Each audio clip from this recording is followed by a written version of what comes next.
Jim Allen joins me right now, and we're going to talk NARC. You guys had a really successful season this year, huh? Oh, absolutely. It was, eye-opener for many people. We ended up with 20 races in, and we had this 17-year-old kid kind of comes out of nowhere. We kind of saw him a little bit on the peripheral, and I'm talking about Corey Day, and here he comes and puts together a great team, and next thing you know, he's winning 9 races and became the youngest NARC champion in the 64-year history of our organization. So it was really good. Yeah, I called Corey Day my best friend there because I think I talked to him every night during that fastest 4 days, because I think the only night I didn't go to, because we had an event at Grace Harbor, was the Willamette. That's the only one he didn't win.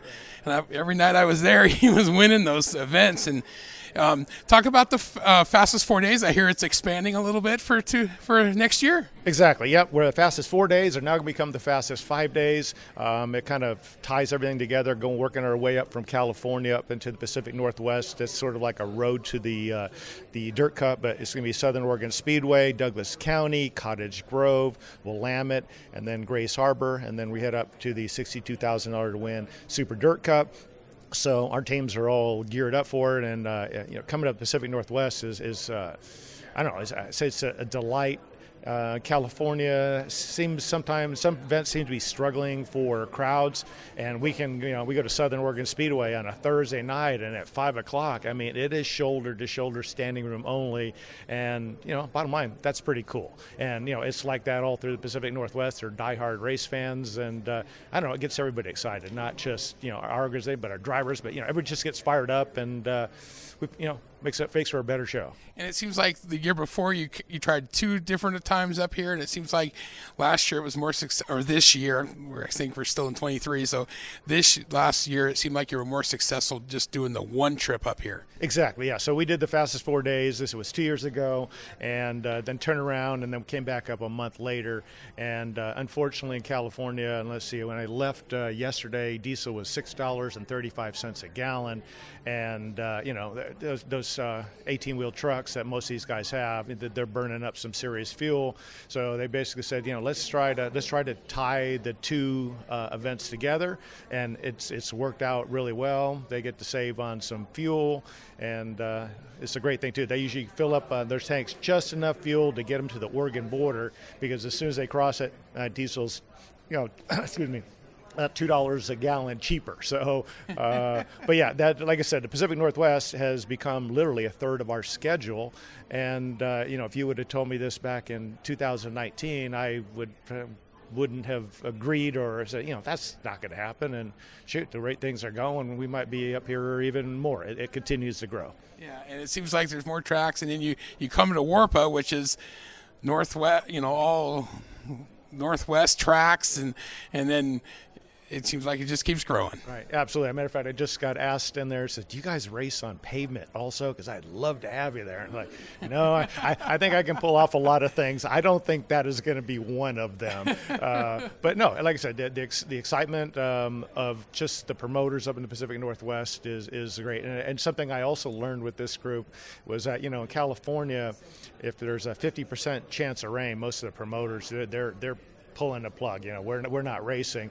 And up in the Pacific Northwest, if they hear, there's a 50% chance of rain, they go, well, there's a 50% chance it's not going to rain. And they keep moving forward, and, they've got their track prep down so that, they don't, flood it out or, make it, so they got a workable surface. And, and you got to love that kind of effort. Yeah, and then you always learn from everything, too. I mean, you had some bumps in the road, too, with decisions and things we made, so you'll learn from those, too, and you guys will get better for this year, and everything will be good. Absolutely, yeah. Like I said, we're looking forward to 2024 already. God, I mean, it seems like the off season keeps getting shorter and shorter, and hopefully, you just ended a couple weeks ago. Yeah, November 4th was our season finale. We did our banquet on the 5th, and I mean, our schedule is pretty much done. Maybe with a couple, maybe massage it a little bit in Reno in a couple weeks, and we're gonna go January, February, and our season opener is on March 9th. So, and it's gonna go bang, bang, bang, and we're going to go, hey, another year's going to go by. No off season, it's just non-racing season, right? Right, exactly. Everybody is, yeah, exactly. There's no. It was like somewhere along the way. I think if I read the rule book, I gotta cook a turkey, and then there's a Christmas, there's a New Year's party, there's Valentine's Day, and racing. So I don't know. Sometimes I'll get those four things in the wrong order, but no, it's the world we live in, and we wouldn't give it up for nothing. And then the other thing that was cool is the streaming has been really successful for you guys too, where I can keep track wherever I am here in the Northwest, even not have to go to California. Yeah, we have an excellent relationship with Flow Racing. Matter of fact, we're working putting the finishing touches right now, an agreement for 2 more years with them. They like us, we like them. We just showed a video. I mean, that's all Flow Racing footage that we've edited to put together a highlight video. But it's a great venue. I love it when we find out that soldiers watch our races in Saudi Arabia, and things like that. You find out where all these people at around the world, to watch sprint car racing, and it's pretty cool. All right, well, we'll look forward to June up in the Pacific Northwest. Good. I'll look forward to see you there. And race fans, NARC410.com, everything you need to know. This is Shaun. You're in the dirt.